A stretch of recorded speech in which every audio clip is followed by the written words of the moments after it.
Сәлем достар, сіздермен бірге қайта қауышқан мен Мисс Молли KZ. Достар, менің бүгінгі түсіретін видеом ол менің сөмкемде не бар деп аталады. Достар, бүгінгі видеоны бастамас бұрын мен Әселия деген құрбымды құттықтап кетсем, оның бүгін туылған күні, бүгін 15 сәуір. Әселия, туған күнімен шын жүректен құттықтаймын сені. Мен сені жақсы көремін, саған әлемдегі барлық жақсылықты тілеймін. Сен бұл видеоны көріп отырсың.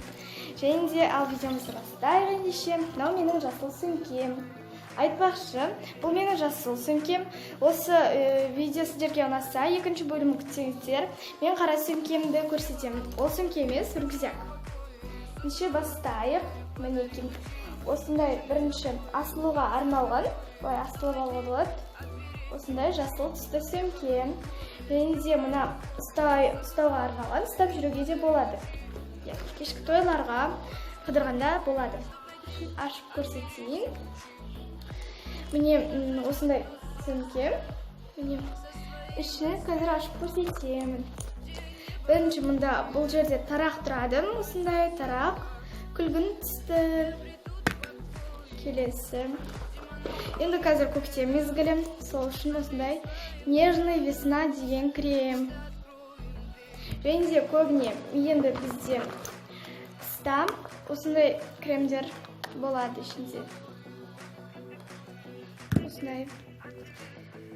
Және де оның ішінде осындай айна. Бұл айнаны маған 8 наурыз мерекесінде Жазира деген досым берген болатын. Жазира, саған рахмет. Осы айнаны осындай сөмкенің ішінде тұрады. Келесі ол осындай туш.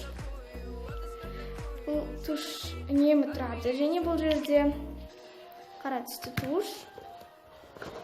Және де соңғы зат ол менде осындай сағат. Сағат алтын түсті. Бұл яғни алтын түске ұқсас. Магнитный сағат емес. Бұл арнайы осылай тағуға болады. Менде дәл осының күміс түстісі де бар, бірақ ол магнитный. Және де болды. Енді сөмкемді көрсетіп кетейін. Мен сіздерге көрініп тұрған шығар. Бірақ осындай іші жалпылама мына жерге дейін барады. Және мұнда бір осындай қалташасы бар. Осындай қалташасы бар. Осындай маған қатты ұнайтын. Бұл сөмке туралы айтсам, өзі жасыл түсті. Осындай алтын түсті жазулары да бар. Ұстауға арналған. Кішігірім ғана сөмке. Тек бұны тіпті қосымшаларға да қолдана алмаймыз. Тек қана көшеде қыдыруға арналған. Бұл сөмкені маған анам туылған күнінде берген болатын. Ендеше осымен менің бүгінгі видеом аяқталды. Видеомды лайк басыңыздар, және де арнама тіркеліңіздер. Сау болыңдар достар. Пока-пока.